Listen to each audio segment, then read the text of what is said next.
Hello everyone. Just this month, a French motorist who was delivering medicine overnight to pharmacies will come across a 17-year-old boy on the side of the road near the city of Toulouse. And this boy had a jacket, a backpack, a skateboard, and a flashlight as he walked along this road. Since it was raining, the driver ended up pulling over to figure out why this young boy was wandering along the road in the middle of the night in the pouring rain, saying, and I quote, "I said to myself, that's strange, it's 3 a.m. in the morning, it's raining. He's all by himself on the road between two villages." End quote. And this boy would end up telling this driver a wild tale. The driver said, and I quote, "He told me it had been 4 days that he was walking since he left the mountains. He didn't know where." End quote. However, as the boy got more comfortable with this stranger stopping for him on the side of the road, he got inside the vehicle and began to spill more of his story to this man, claiming that he had been kidnapped by his mother and taken to Morocco back in 2017. And he said that the entire trip they lived off grid. This boy would go on to tell the motorist that his mother was a bit crazy, and he would end up speaking to this driver in both English and French, and he ended up giving what would turn out to be a fake name. The driver saying, and I quote, "He was relieved to leave to return to England to see his grandmother again because he didn't want to live his whole life in that community.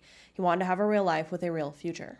End quote. And the boy would end up telling the motorist that to survive during these days that he was wandering the countryside and through the mountains, he said he would end up eating things from gardens and fields that he found along the way. So who was this boy? Well, he wasn't a French teenager that was running away from home, but in fact, a kidnapped British child who had been missing for nearly 6 years. And his name was Alex Batty. On September 30th of 2017, Melanie Batty would end up taking her 11-year-old son, Alex, on vacation to Malaga, Spain, with her father. Now here's the issue with this. Melanie did not have legal guardianship of her son. His grandmother actually did. And it seems like this was most likely an approved vacation that she was allowed to take her son on with his grandfather. However, the issue arose when Melanie and her father did not return back to the UK with Alex, and instead took him from Spain to live off-grid in Morocco. The three would last be seen at the port of Malaga on October 8th of 2017, which sparked the British police to search for the child over the last few years. And as I said, the three of them would go on to spend about 2 or 3 years in Morocco before traveling back via Spain into France, where they'd spend the last 2 years roaming in the region of the Pyrenees Mountains. Melanie would last be seen living in an American-style camper van. This is the Lac de Montbel Lake, where Melanie Batty, the mother of Alex Batty, was living in a campsite just around the corner. She moved in May with her big American caravan and spent all day tapping away on her computer. The owner of the campsite tells me she went by the name of Rose and that he never saw her son. We know that she regularly met up with Alex, who was known as Zach, sometimes at the market at Esperanza, sometimes somewhere else. But we know for a fact that Melanie, or Rose, was living at that campsite for about 6 months. She was last seen at the end of September. No one knows where she's gone since. Now, this French motorist ended up taking Alex to the police when he revealed all of this to him, because he eventually told him the truth and that he, in fact, was a missing child. And Alex would end up telling the police that he ended up running away from the community in France because he had overheard that his mother wanted to take him to Finland, and that's where she likely was now. Now, these spiritual communities that Alex and his mother and grandfather lived in were apparently these groups that would travel from house to house, and all they would carry with them were solar panels and vegetable plants, and they would live very much so off-grid. It was said that they would carpool quite frequently. They would always stay in these large homes, and multiple families would stay in these homes. Now, thankfully, after everything over the last 6 years, Alex actually had a pretty good experience considering he was kidnapped. He has not expressed being abused or attacked or anything of those sorts by anyone or his mother or his grandfather, and he seemed to be in amazing health. So considering all of these circumstances, that is a great outcome. He would eventually reveal that his grandfather passed away about 6 months ago due to unknown circumstances. So I'm gonna play an interview that Alex did for you now. For the first few years when I was in Spain, it was a vacation really. Spending most days doing whatever I wanted, reading, drawing, going to the beach, spending time out. Just being on a vacation. That was until around 14, where I started needing to pick up my own slack, work to help with food, rent. It was a lot of construction work, demolition work, decoration work, painting walls, renovation work. I had a non-existent social life, to be honest. I would, as much as I could, I'd try and play video games online because I had a couple online friends, but you know, you can't really class them as friends, can you? And the entire 6-year span, I made one friend, and it was the only person really that I'd met for the entire 6 years that was even close to my age. I decided to come back to England when I was around 14, to be honest. I started weighing up the pros and the cons from each, lifestyle. And after a couple of months of contemplation, I realised England was definitely the way forward. From the past few years, I could envision my future few years, and it really wasn't. It just wasn't the way forward, what was best for my future. So at around 14, I started thinking about going back to England. Now here's the thing. There are witnesses that allege that they have seen Alex's grandfather very recently. A British expat named Susie Harrison actually got to know Melanie and her father quite well during the time that they were on the run, and they'd end up running into each other at a local market called the Esperanza Sunday Market. She said that Melanie was a conspiracy theorist, going on to say, and I quote, "I would talk to her sitting outside of the cafe. The last time I saw her, I had my arm in a plaster cast, so I talked about that. I don't know what she did for money, but I know she gave therapeutic massages. But she really wanted to set up a spiritual community here in the south of France. I don't know exactly what the community was about or what she wanted to create, but she wanted to create a special group of like-minded people. Sometimes she would be there with her son, who was known as Zach, and her father would be there too. He was called Peter. I last saw Rose a few weeks ago. I can't remember exactly when, but I saw Peter, her father, 2 weeks ago. I was hitchhiking a ride to go to the market at Esperanza, and he was in the car that stopped. I sat in the back with him. He was speaking English, so we chatted. We drove past a farm that had a yurt standing in the field. He told me that he had helped to erect that yurt." End quote. Now, other neighbors have also claimed that they seen Alex's grandfather 10 days ago mowing a lawn. 10 days as of that interview, which all of this has been happening within the last couple weeks. And Alex has claimed that his grandfather died 6 months ago. So how is that possible, and what is the truth? Now, during the time that Alex was in France, he was last living on a remote farm with his grandfather, who was a handyman in the area, and he was being cared for by the French family that owned this home. And he seemed to have a great experience there. This family considered him part of their family. They even found a way for him to attend school without paperwork. And Alex actually had unlimited internet access. He played video games. He loved to cook and go to the beach. So it wasn't like he was like locked up in a room somewhere for the last 6 years. Like, this is honestly the best scenario for a kidnapped child. And it's kind of refreshing to hear. Not that this was a good thing, but it's refreshing to hear that a child wasn't tortured. We just hear so many of those stories, and it really is, it's a lot to talk about, and I know it's a lot to hear about. So to hear that a child was kidnapped by their parent and they were being taken care of and they weren't just locked away, chained up somewhere, you know, it makes me believe that there's hope for other missing children out there.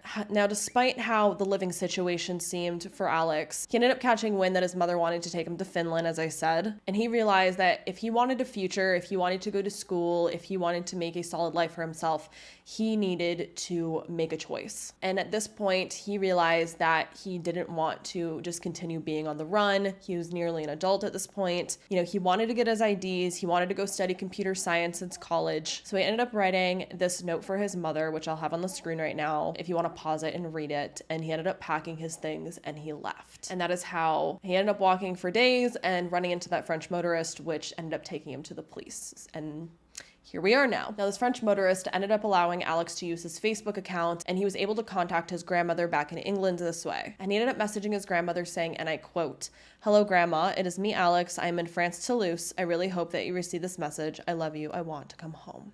End quote. I can't imagine being his grandmother receiving that message one day. Like, how happy she must have been. Now, Alex is thankfully getting what he's wanted for the last 3 years or so, which was to go back to England. He has been taken back there, and he's going to be taken care of by his grandmother, who has legal custody of him. His grandmother ended up saying, and I quote, "I am so happy. I have spoken to him and he is well. He is currently with the authorities in France. It is such a shock," end quote. I'm pretty sure now he is back with his grandmother, and he, I think one of the interviews he did, he's with his grandmother as well now. Now, we spoke about how Alex's grandfather, there was this flip-flop of if he's alive or not, because Alex said he wasn't, and then all these people are claiming he is. Now, I did learn that Alex actually lied to the police about where he had come from, and he had allegedly said he had taken this trip across the Pyrenees, but he had actually hiked for 22 miles over 2 days, and it has now come out that he lied to the police because he wanted to protect his mother and grandfather from getting in trouble with the police. And, with child abduction charges, like, those are serious charges. Alex saying, and I quote, "I have been lying to try and protect my mom and granddad, but I realize that they're probably going to get caught anyways,"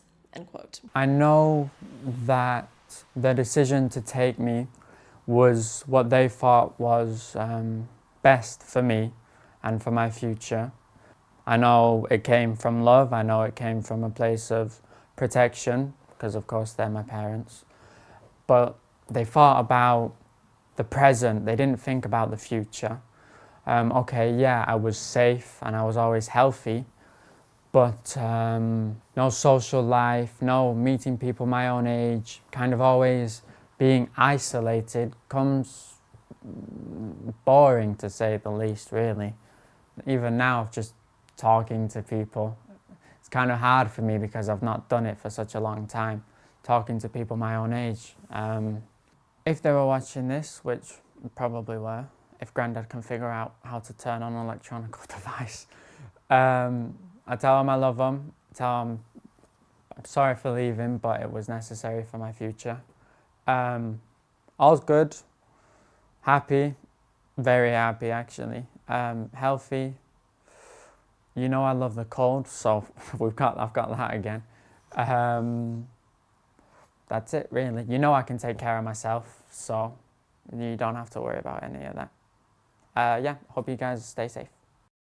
Which is, it's understandable for a kid to do. Again, it's not like he was being uncared for during this whole time and he wants to seek justice or revenge on his mother and grandfather. He loved them. It's not like he ran away because he was being abused or something. He left because he wanted to live his own life on his own terms, and he just doesn't want them to get in trouble, which on one hand I can see. On another hand, I don't think that this should be a slap on the wrist, considering he was abducted. I wanted to share this case with you all today because we don't often see these happy endings with cases of missing children, and I think this case is a good example of how there is hope out there that a child could be found okay, if not only alive, but untraumatized. And I'm sure Alex has seen a lot and he's been through a lot, especially living in these communities and kind of roughing it in a way for a lot of time. But again, his case is definitely a best case scenario out of anything that could have happened. And I really do hope that Alex can live a happy, full life, and he seems to have a very bright future. He has goals, and I hope he can have that now that he's home safe with his grandmother in England. But what I do want to know is how you all feel about this case, because I feel like there's going to be